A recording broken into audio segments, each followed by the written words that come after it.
आता विठ्ठल मंदिरात बसलेले माझा थोरला मुलगा असून थोरला समजी जबाबदारी मोठं कुटुंब आहे महा समजी जबाबदारी यांच्याकडे असून जर कमिशनर आता ह्या आंदोलनासाठी कर्जमाफीच्या संदर्भात अजिबात फसवलं समजा भाजप सरकारने 7-12 कोरा म्हणून 3 बार घोषणा दिल्या, सत्ता आणली आणि अजिबात काही त्याची दखल घेतली नाही. 25 वर्ष हा महामुलगा सतत शेतकऱ्यासाठी झगडणारा हा महामुलगा आज 8 दिवस त्याच्या पोटात अन्नाचा कण नाही नसताना इतकी बेकार अवस्था आहे की त्याची आई अन्न सुद्धा खात नाही 8 दिवस.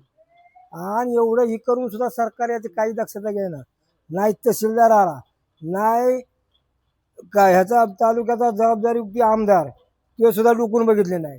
सिमेंट कंपनीचं अशी प्रदूषण होते की समजा सिमेंट उधळते, खकाना उधळते, रोड बेकार होत्यात, खड्डे होऊन ॲक्सिडेंट होत्यात, तरी कुणी दखल घ्यायना. आणि 8 दिवस हे मुलगा आज इतका बेकार का तब्येत झाली की आज त्याला चालता येणार का बोलता येणार, तरी बी सुद्धा दक्षता घ्यायना.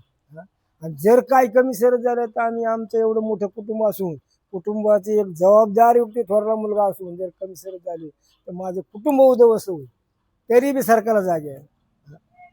या सरकारचा मी वडीलच्या नात्याने निषेध करतो. कसलं सरकारी फसून समजा सत्ता आणून हे असे लोकांना शेतकऱ्याला मरणाची परिस्थिती झाली. नाही कशाला बाजार नाही कशाला काय, असं माझं म्हणणं आहे.